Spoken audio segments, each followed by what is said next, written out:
Hello, Morongo Basin and listeners around the world online at Z107.7 FM.com. This is your Z107.7 local news for Sunday, January 29th, 2023. With Superintendent David Smith leaving for San Francisco, he's looking back over his nearly decade-long tenure at Joshua Tree National Park. And over those years, there have been some significant changes in the Morongo Basin and the amount of people who visit it. During a recent conversation with Gary Daigneault, Smith reflected on those changes and talked about upcoming plans to address some of the most pressing issues that come from the national park's explosion in popularity.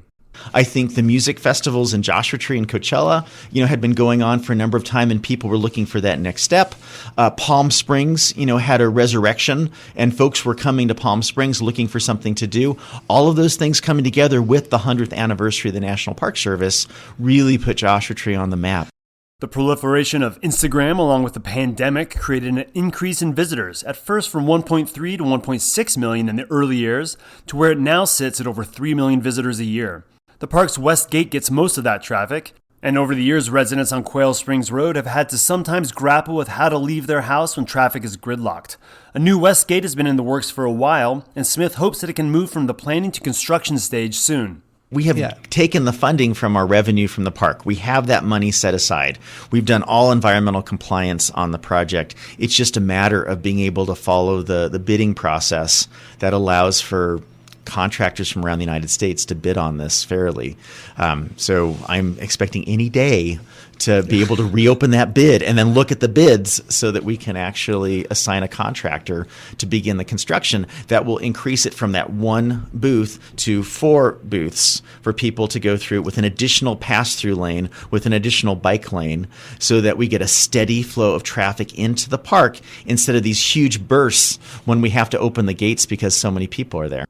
Along with an increase in booths and lanes, the new entrance would be set deeper into the park, giving even more space for cars to line up during the busiest seasons like spring.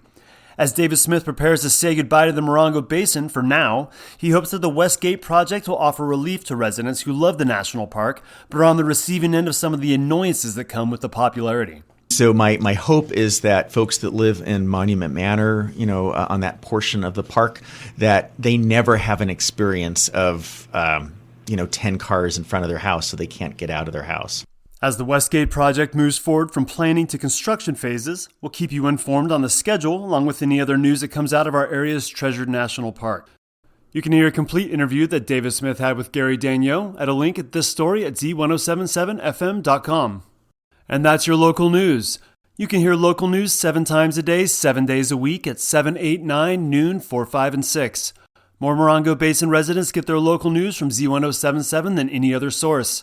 Reporting for the Morongo Basin News Leader, the award-winning Z107.7, I'm Robert Hayden.